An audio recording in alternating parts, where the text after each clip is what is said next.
தேவ பிள்ளை, ஒரு கிறிஸ்தவன், ஆண்டவரை விசுவாசிக்கிற ஒரு பிள்ளை தன் சுய பலத்திலே ஓட முடியாது, ஓடக்கூடாது.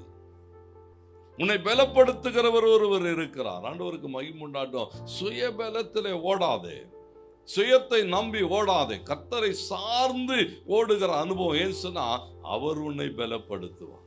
வார்த்தை வேதம் முழுவதும் அப்படிதான் வாசிக்கிறோம். அவர் உன்னை என்ன செய்வார்? எந்த சூழலிலும் பலப்படுத்துவார். என்னோடு கூட 1 பேதுரு 5:7 வாசிக்கிற போது பேதுரு சொல்லுகிறான், அவர் உங்களை விசாரிக்கிறவர் ஆனபடினால் உங்க கவலையெல்லாம் அவர் மேல வச்சிருங்க. கவலையெல்லாம் வச்சுட்டு நீங்க பாட்டு என்ன செய்யுங்க, நீங்க பாட்டுன்னு போய்கொண்டு இருங்க. கவலையெல்லாம் என்ன செய்வாராம்?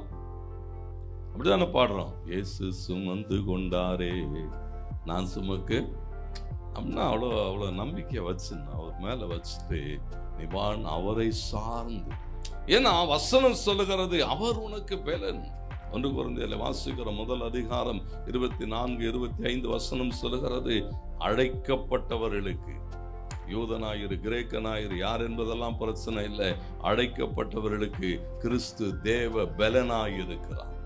இயேசு வந்து அவர் சொல்லுகிறார், அவர் உன் வாழ்விலே ஒரு பலனை கொண்டு வருவார், உன் பலவீனங்களை மாற்றுவார், பலவீனங்கள் மேலே உனக்கு ஒரு ஆளுகை தருவார், உன்னை பலப்படுத்துவார். ஏன்னா அவன் சொல்லுகிறான், மனுஷனுடைய பலத்தை பார்க்கிலும் தேவனுடைய பலவீனம் எப்படிப்பட்டதான் அதிக பலமுள்ளது என்று சொல்லுகிறார்.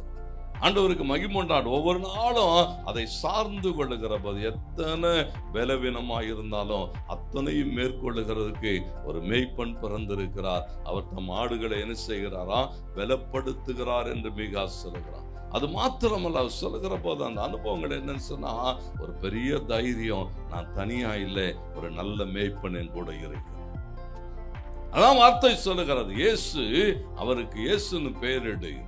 இயேசுன்னு சொன்னாலே தேவன் நம்ம கூட இருக்கிறார். இம்மானுவேல் என்பதற்கு தேவன் நம்மோடு கூட இருக்கிறார் என்று. அப்போ கூட இருக்கிற தேவன் என்ன செய்கிறாரா? ஒவ்வொரு நாளும் நம்மை பலப்படுத்துகிறார்.